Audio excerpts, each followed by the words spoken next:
नमस्कार, मैं वैभव शर्मा एक बार फिर आपका स्वागत करता हूं अपने YouTube channel property master Gurugram में। हमने लास्ट वीडियो जो बनाया था वो हमने रेजिडेंशियल के पर्पस से बनाया था कि रेजिडेंशियल में कौन कौन सी प्रॉपर्टीज़ होती हैं, आप उसमें किस तरीके से इन्वेस्टमेंट कर सकते हैं, कौन सी प्रॉपर्टी होती है जो एंड यूजर्स के लिए होती है, कौन सी प्रॉपर्टी होती है जो इन्वेस्टर्स के लिए होती है। आज हम उसी का ही सेकंड पार्ट आपके सामने लेकर आए हैं, जिसके अंदर आज हम आपको कंप्लीट जानकारी देंगे कमर्शियल प्रॉपर्टी से रिलेटेड कि कमर्शियल प्रॉपर्टी किस तरीके की होती हैं, उसके अंदर हम कैसे इन्वेस्ट कर सकते हैं, कौन सा उसके अंदर एक सही एंट्री टाइम होता है, कौन सा एग्जिट टाइम होता है, किस लोकेशन पर कमर्शियल प्रॉपर्टी लेने में ज़्यादा फायदा होता है। इन सब चीज़ों की हम आपको जानकारी देंगे। उससे पहले आपसे एक रिक्वेस्ट है कि प्लीज़ आप हमारे यूट्यूब चैनल को सब्सक्राइब करें, लाइक का बटन दबाएं, बेल आइकन दबाएं, हमारे यूट्यूब चैनल को शेयर करें, हमारे वीडियोस को शेयर करें और लास्ट तक देखें। अगर हम कमर्शियल प्रॉपर्टीज़ की बात करें, कमर्शियल प्रॉपर्टीज़ में बेसिकली 3 से 4 तरीके की प्रॉपर्टीज़ होती हैं, जैसे retail shops, food court, entertainment zone, PVRs, या इसके अलावा अगर हम लोग बात करें कमर्शियल प्रॉपर्टी में लैंड की बात करें तो एससीओज होते हैं इसके अंदर, और इसके अंदर ऑफिस स्पेस होते हैं, सर्विस अपार्टमेंट होते हैं, स्टूडियो अपार्टमेंट्स होते हैं। हम शुरुआत करते हैं मॉल से। मॉल में भी 2 तरीके की प्रॉपर्टी होती है, एक हाइपर मार्केट होती है और एक मॉल की बात होती है। अगर हम हाइपर मार्केट की बात करें तो हाइपर मार्केट बेसिकली एक मार्केट की तरह होती है जिसमें रोज में आपको शॉप्स मिलती हैं, एटीएम मिलता है, इस तरीके की प्रॉपर्टीज होती हैं। जैसे हम गलेरिया मार्केट की बात करें तो गलेरिया मार्केट अपने आप में एक हाई स्ट्रीट मार्केट है। वहीं अगर हम मॉल की बात करें तो एग्जाम्पल के तौर पर हम एमबीएस मॉल को पूरा मॉल का एक दर्जा दे सकते हैं कि हाँ ये एक्चुअल में एक मॉल है। तो अगर हम इन्वेस्टमेंट की बात करें तो आप हाइपर मार्केट या मॉल में किसी में भी आप जा सकते हैं। मॉल्स में बेसिकली क्या होता है कि उसके अंदर आपको एक अलग तरीके की प्रॉपर्टीज आपको देखने के लिए मिलती हैं। इन हाउस प्रॉपर्टी होती है वो, उसके अंदर आपको PVR, multiplex, food court, entertainment zone, retail shop, सब कुछ आपको उसके अंदर देखने को मिलता है। मॉल्स में अगर हम लोग बात करें तो अब एक नया कॉन्सेप्ट सामने आया है, जो कॉन्सेप्ट वाकई में बहुत अच्छा कॉन्सेप्ट है, जिसके अंदर कि मॉल के साथ साथ वहाँ पर आपको होटल भी मिलता है। जैसे आप एमबीएस मॉल देखेंगे तो एमबीएस मॉल के अंदर नीचे रिटेल शॉप भी हैं, फूड कोर्ट भी है, एंटरटेनमेंट जोन भी है, मल्टीप्लेक्स भी है, और उसके साथ साथ वहाँ पर आपको लीला होटल भी देखने को मिलता है। जबकि यही अगर हम हाइपर मार्केट में आ जाते हैं तो हाइपर मार्केट में आपको मल्टीप्लेक्स नहीं मिलता है। हाइपर मार्केट में आपको फूड कोर्ट मिलता है, एंटरटेनमेंट जोन भी मिल जाता है, वहाँ पर आपको रिटेल शॉप्स भी होती हैं। बेसिकली हाइपर मार्केट जो होती है वो वहाँ के लोकल जेंट्री जो वहाँ पर आसपास जेंट्री रह रही है उनको अपनी तरफ अट्रैक्ट करने के लिए होती है। तो अगर हम बात करें हाइपर मार्केट या मॉल्स के बारे में बात करें तो दोनों का कॉन्सेप्ट थोड़ा सा अलग होता है, थोड़ी सी अलग चीज़ें होती हैं, लेकिन इन्वेस्टमेंट आप उन दोनों में से किसी में भी कर सकते हैं।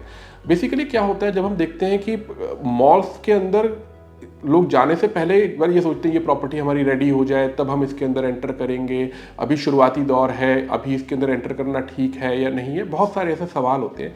लेकिन मैं आपको बताना चाहूँगा कि किसी भी कमर्शियल प्रॉपर्टी के अंदर आपको एंट्री और एग्जिट के कुछ पॉइंट्स मिलते हैं। एंट्री अगर आप करना चाहते हैं तो इसके अंदर 3 तरीके के एंट्री होती हैं, short term investment, mid term investment और लॉन्ग टर्म इन्वेस्टमेंट।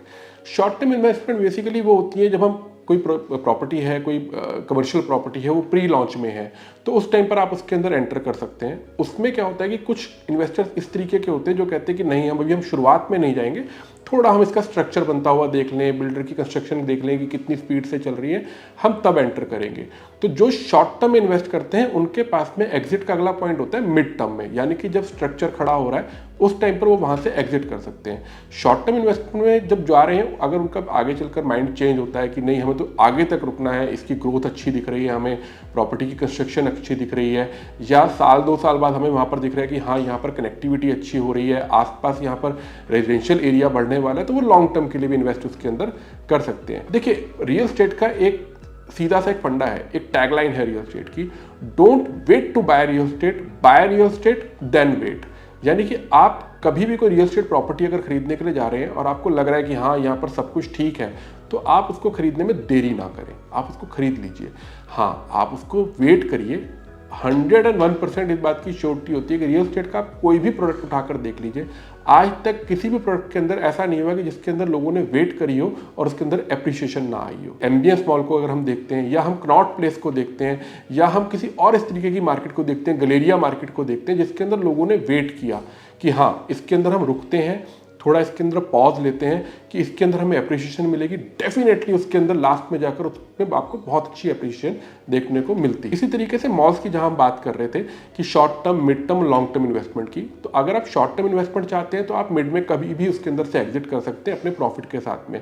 हाँ ठीक है, उसके अंदर आपको प्रॉफिट उतना नहीं आएगा जितना आपको लास्ट में आना है, बट हाँ प्रॉफिट उसके अंदर आपको भी जरूर आएगा। दूसरे तरीके के इन्वेस्टर होते हैं जो कहते हैं मिड टर्म पर हमें रुकना है, यानी कि हमने शुरुआत में बिल्कुल जब प्री लॉन्च है या लॉन्च है उस टाइम पर हमने एंटर किया, हम मिड में उसके अंदर से एग्जिट करना चाह रहे हैं तो वो मिड में एग्जिट कर सकते हैं। फिर आते हैं लॉन्ग टर्म इन्वेस्टर्स। सबसे ज़्यादा रियल एस्टेट के अंदर जो प्रॉफिट कमाते हैं कस्टमर्स या इन्वेस्टर्स, वो होते हैं जो लॉन्ग टर्म इन्वेस्ट करते हैं, जो वेट करते हैं उस प्रॉपर्टी को खड़े होने का, वेट करते हैं उस प्रॉपर्टी को चलने का, वो उसके अंदर सबसे ज़्यादा प्रॉफिट कमाते हैं। देखिए, जब प्रॉपर्टी तैयार हो गई, तैयार होने के बाद में उस मॉल के अंदर ब्रांड्स आएंगे, ब्रांड्स जितना जल्दी उसके अंदर आएंगे उस प्रॉपर्टी के चलने के उतने चांसेस ज़्यादा हो जाते हैं। लेकिन कुछ क्लाइंट्स ऐसे होते हैं जिनकी प्रॉपर्टी उसके अंदर शॉप होती है, वो थोड़े टाइम बाद रेंट आउट होती है, तो उसमें भी घबराने वाली कोई बात नहीं होती है। एग्जाम्पल के तौर पर ले लेते हैं कि आज एक नया शॉपिंग मॉल बना, उस शॉपिंग मॉल के अंदर आज फॉर एग्जाम्पल उसके अंदर रेंटल जो है वो 100 रुपीज़ पर स्क्वायर फीट का रेंटल है। धीरे धीरे जब वो मॉल चलने लग जाएगा और किसी की शॉप वहाँ पर अभी 4, 5 या 6 महीने तक रेंट आउट नहीं हुई है, तो उसके बाद में उनको, जिनको पहले 100 रुपीज़ का रेंट मिल रहा था, 6 महीने बाद जिनकी प्रॉपर्टी रेंट आउट होगी उनको रेंट बढ़कर मिलेगा, यानी कि हो सकता है उनको 125 रुपये, 130 रुपये के आसपास रेंट मिल जाए। देखिए, रेंट किस तरीके से होता है किसी भी प्रॉपर्टी के अंदर, बेसिकली एक लॉक इन पीरियड होता है। लॉक इन पीरियड इस तरीके से होता है, फॉर एग्जांपल मेरी एक शॉप है, वहाँ पर मेरी एक शॉप है जो कि 2000 स्क्वायर फीट की शॉप है मेरी वहाँ पर, उसके अंदर वो शॉप मेरे से एडिडास ने ले ली। एडिडास ने मेरे साथ एग्रीमेंट किया कि वो प्रॉपर्टी मैं 9 साल के लिए आपसे ले रहा हूँ।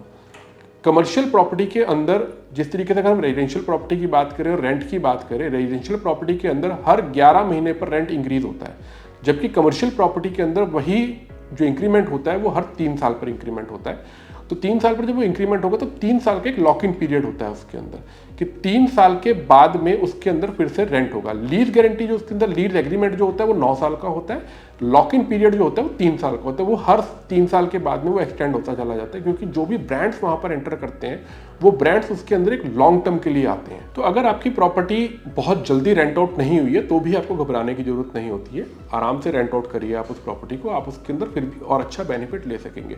तो लॉन्ग टर्म इन्वेस्टमेंट बेसिकली आप उसको कितने भी लॉन्ग टर्म के लिए रख सकते हैं, प्रॉपर्टी आपको हमेशा एप्रिसिएशन देगी, चाहे वो आपकी प्रॉपर्टी की वैल्यू बढ़ रही है, चाहे वो आपकी रेंट की वैल्यू बढ़ रही है, तो लॉन्ग टर्म इन्वेस्टमेंट हमेशा अच्छी रहती है। देखिए, शॉपिंग मॉल्स के अंदर बेसिकली क्या होता है कि जो लीज राइट्स होते हैं, वो लीज राइट्स मोस्टली आज की डेट में बिल्डर्स अपने पास रखते हैं, और ये एक बहुत अच्छी बात है।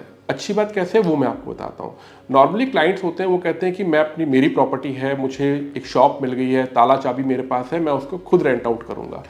देखिए, बड़े ब्रांड्स जो हैं, फॉर एग्जांपल हल्दीराम है, बीकानेर वाला है, एडिडास है, लिबर्टी है या XYZ, जो भी बड़े ब्रांड्स हैं, वो बड़े ब्रांड्स कभी भी इंडिविजुअल क्लाइंट्स से टाई अप नहीं करते हैं या उनसे कांटेक्ट नहीं करते हैं। वो कांटेक्ट किससे करते हैं? वो कांटेक्ट बिल्डर से करते हैं। अगर बिल्डर उसके अंदर अपने पास लीजिंग राइट रख रहा है तो बिल्डर की ये रिस्पॉन्सिबिलिटी बन जाती है कि वो आपकी प्रॉपर्टी को रेंट आउट करवाए। आपकी 100% टेंशन उसके अंदर खत्म हो जाती है कि आपको टेनेंट ढूंढना पड़ रहा है। नॉर्मली एक चीज़ का और भी होता है कि लोगों के मन में एक सवाल होता है मॉल्स में या रिटेल शॉप्स के अंदर या हाइपर मार्केट के अंदर कि इसके अंदर लोडिंग ज़्यादा होती है। देखिए, बिल्कुल लोडिंग ज़्यादा होती है, क्योंकि रेजिडेंशियल के मुकाबले अगर हम कमर्शियल की बात करें तो कमर्शियल प्रॉपर्टी के अंदर पैसेज आपको ज़्यादा देना पड़ता है, एरिया आपको ज़्यादा देना पड़ता है, तो उसके अंदर लोडिंग ऑब्वियसली उसके अंदर बढ़ जाती है। लेकिन जो आपकी रेंट आउट होती है प्रॉपर्टी, उसके अंदर आपको सुपर एरिया पर आपको उसके अंदर रेंट मिलता है। एग्जाम्पल के तौर पर अगर आपने 1000 स्क्वायर फीट की शॉप परचेज करी है, लेकिन उसके अंदर यूजेबल एरिया जो आपके पास आ रहा है वो 50 to 60% का आ रहा है, यानी कि 500 से 600 स्क्वायर फीट का एरिया आपके पास यूजेबल आ रहा है, तो कई कस्टमर्स, कई इन्वेस्टर्स के मन में ये डाउट होता है कि क्या मुझे रेंट भी 500 से 600 स्क्वायर फीट पर मिलेगा? जी नहीं, रेंट आपको पूरा 100 स्क्वायर फीट के 1000 स्क्वायर फीट के ऊपर मिलेगा, क्योंकि आपके ऑन पेपर जो आपका एरिया है वो 1000 स्क्वायर फीट ही है। तो विद मेंटेनेंस और विद आपका जो रेंट होगा वो पूरे 1000 स्क्वायर फीट के ऊपर ही आपको मिलेगा। इसके साथ साथ एक चीज़ और होती है, अगर हम कमर्शियल मॉल या रिटेल शॉप या हाइपर मार्केट से अलग हटकर बात करें तो अगली चीज़ होती है SCO। SCO बेसिकली होता है शॉप कम ऑफिस, यानी कि आप उसके अंदर अपनी शॉप भी रन कर सकते हैं और आप अपना ऑफिस भी रन कर सकते हैं। ये बेसिकली जिस तरीके से रेजिडेंशियल प्रॉपर्टी के अंदर प्लॉट्स होते हैं, ये उसी तरीके से प्लॉट्स होते हैं। देखिए, प्लॉट्स की एक खास बात ये होती है कि अगर हम अपने एक पुरानी लैंग्वेज में बात करें तो यही बात होती है कि दादा खरीदते और पोता बढ़ते। प्लॉट की वैल्यू हमेशा बढ़ती है, प्लॉट कभी डेप्रिसिएशन में नहीं जाता है, क्योंकि प्लॉट को अगर आप आज कंस्ट्रक्ट नहीं कर रहे हैं, आज से 10 साल बाद भी आप उसको कंस्ट्रक्ट कर रहे हैं, तो आपको इसमें कोई दिक्कत नहीं होती है। जब वो मार्केट चल पड़े, जब आप उसको प्रॉपर्टी को बनाना चाहें तब आप बना सकते हैं। इसके साथ साथ अभी आपने देखा होगा हरियाणा गवर्नमेंट ने इसके अंदर एक चीज़ और कर दी है कि आप इसके अंदर FAR पूरा 100% यूज़ कर सकते हैं, यानी कि आप पूरे प्लॉट को उसमें कंस्ट्रक्ट कर सकते हैं। फ्लोर्स आप इसके अंदर पूरे बना सकते हैं और फ्लोर वाइज आप इसके अंदर रजिस्ट्री कर सकते हैं और आप उसको सेल कर सकते हैं। ये एक बहुत अच्छा बेनिफिट होता है, क्योंकि आपने जब प्रॉपर्टी परचेज करी, आपने प्लॉट परचेज किया, तो आपने वैल्यू सिर्फ प्लॉट की थी, कंस्ट्रक्शन करी आपने जितने भी फ्लोर की, अब आप उसको फ्लोर वाइज जब सेल करते हैं तो आपकी प्रॉफिटेबिलिटी बढ़ जाती है। हाँ, ये बात सच है कि अगर हम फूड कोर्ट की बात करें तो फूड कोर्ट में आप कम इन्वेस्टमेंट से आप स्टार्ट कर सकते हैं। अगर हम रिटेल शॉप की बात करें तो उसके अंदर इन्वेस्टमेंट थोड़ी ज़्यादा होती है, और अगर भैया हम SEO की बात करें तो SEO के अंदर इन्वेस्टमेंट सबसे ज़्यादा होती है, क्योंकि प्लॉट की वैल्यू आज की डेट में अगर हम गुरुग्राम की बात करें तो गुरुग्राम में प्लॉट की और लैंड की रेट बहुत अच्छे खासे हो चुके हैं। आने वाले टाइम के अंदर भी अगर आप एक लॉन्ग टर्म इन्वेस्टमेंट चाह रहे हैं और आपके पास में बजट है आपका, और बजट आपका अच्छा है और आप एक सेफ गेम खेलना चाहते हैं, तो मेरा सजेशन आपके लिए होगा कि आप SEO की तरफ जा सकते हैं। हाँ, अगर आपको इस तरीके की प्रॉपर्टी चाहिए जिसको आपने फ्यूचर में कभी खुद से यूज़ नहीं करना, या आपको उसका सिर्फ रेंट चाहिए आपका, तो आप उसके लिए हाइपर मार्केट या मॉल्स की तरफ भी जा सकते हैं। इन्वेस्टर्स मोस्टली क्या देखते हैं? इन्वेस्टर्स के सामने दोनों ऑप्शंस होते हैं, रेजिडेंशियल के भी और कमर्शियल के लिए भी। जैसे लास्ट टाइम हमने जो लास्ट वीडियो में हमने बात करी थी कि रेजिडेंशियल प्रॉपर्टी में इन्वेस्टर क्या देखते हैं। बेसिकली इन्वेस्टर वहाँ पर देखते हैं कि वहाँ पर प्रॉपर्टी में हमें रेंट ठीक आएगा या नहीं आएगा, और एंड यूजर ये देखते हैं कि वहाँ से मेरे को जो मेरे अपने ऑफिस के लिए या मुझे अपने बिजनेस के लिए जो कम्यूट करना है, जो रास्ता चाहिए, वहाँ पर मेरा टाइम कितना सेव हो सकता है। अब यही बात अगर हम कमर्शियल प्रॉपर्टी की करें कि कमर्शियल प्रॉपर्टी किस तरीके की होती है जो हमें इन्वेस्टमेंट में फ़ायदा देती हैं, तो बेसिकली सबसे पहले हम देखते हैं कमर्शियल प्रॉपर्टी के अंदर ब्रांड वैल्यू, कि जो बिल्डर हैं उनकी रेपुटेशन कैसी है। अगर उनकी रेपुटेशन आपके बारे आपको पता है कि हाँ इनकी रेपुटेशन अच्छी है, तो आपका एक सवाल का जवाब तो आपको मिल जाता है कि हाँ बिल्डर की रेपुटेशन अच्छी है, मुझे टाइमली डिलीवरी देंगे, इनके कॉन्सेप्ट अच्छे होते हैं, इंटीरियर इनका अच्छा होता है, मॉल बनाने का तरीका इनका अच्छा है, इनको एक्सपीरियंस है पीछे मार्केट में, इनके लीजिंग राइट इनके पास जो है, तो लीजिंग टीम इनके पास स्ट्रॉन्ग है। ये सारी चीज़ें देखी जाती हैं। इसके साथ साथ कमर्शियल प्रॉपर्टी में एक चीज़ जो सबसे इंपॉर्टेंट होती है वो ये देखना चाहिए कि आसपास लोकेशन में जो लोग रह रहे हैं वहाँ पर उनका फुटफॉल कितना है। क्या आसपास एक्चुअल में रेजिडेंशियल प्रॉपर्टीज ऐसी हैं जहाँ पर कि फुटफॉल हमें मिल सकता है?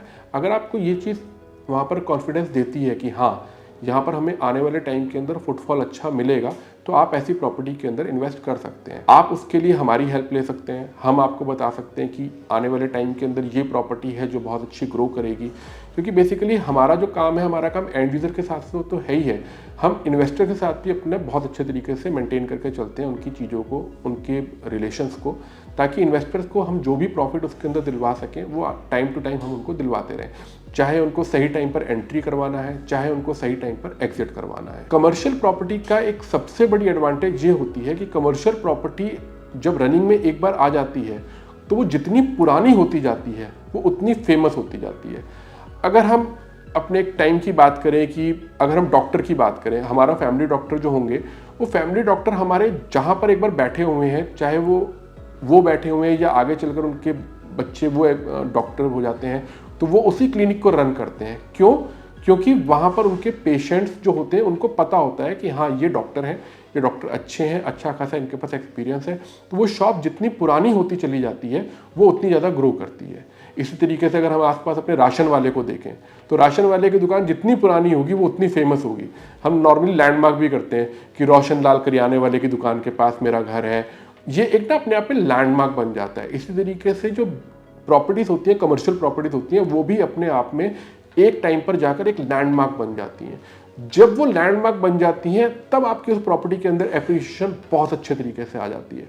तो कमर्शियल प्रॉपर्टी के अंदर इन्वेस्ट करना एक बहुत अच्छा ऑप्शन होता है। आप जितने लॉन्ग टर्म के लिए इन्वेस्ट करेंगे उतना ज़्यादा आप उसके अंदर प्रॉफिट लेंगे। कमर्शियल प्रॉपर्टी के अंदर हम आगे आने वाले वीडियोज़ में आपको और भी जानकारी देंगे, क्योंकि काफ़ी लंबे वीडियोस हो जाते हैं, तो आपके लिए वो थोड़ा सा देखना या समझना उनके लिए थोड़ा सा टफ हो जाता है। एक ही वीडियोस में हम सारी जानकारी अगर आपको देना चाहें तो हमारे लिए भी पॉसिबल नहीं है।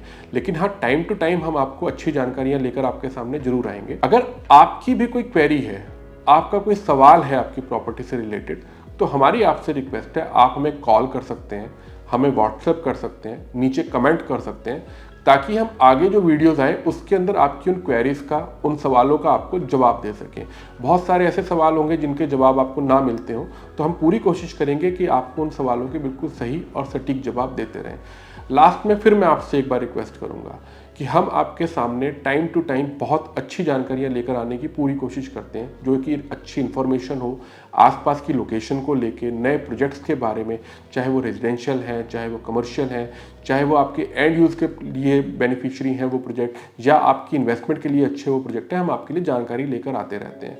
लेकिन उस जानकारी को लेने के लिए आपसे हम फिर लास्ट में एक रिक्वेस्ट करेंगे कि आप हमारे यूट्यूब चैनल को सब्सक्राइब करें, नीचे बेल आइकन दबाएं, लाइक करें हमारे वीडियोस को और ज़्यादा से ज़्यादा शेयर करें। वीडियोस शेयर करने का फ़ायदा ये होगा कि हो सकता है कभी वो रिक्वायरमेंट आपकी है या आपके किसी दोस्त की है, तो आप अपने दोस्तों को भी हमारे वीडियोस भेजें ताकि वो देख सकें, उनको भी उसके बारे में इंफॉर्मेशन मिले और वो भी एक सही जगह पर इन्वेस्टमेंट कर सकें। मैं आशा करता हूँ मेरे दी हुई जानकारी से आप संतुष्ट होंगे, और आपको अगर और कोई जानकारी चाहिए, कोई और टॉपिक आपको ऐसा चाहिए जिस टॉपिक के बारे में जानकारी आप चाहते हैं, तो आप हमें ज़रूर बताएं कि आपको इस टॉपिक के बारे में जानकारी चाहिए। हम पूरी कोशिश करेंगे कि आपको पूरी जानकारी दे सकें, सटीक जानकारी दे सकें और टाइम पर जानकारी दे सकें। एक बार फिर मैं आपका धन्यवाद करता हूं वैभव शर्मा, अपने प्रॉपर्टी मास्टर यूट्यूब चैनल के ऊपर।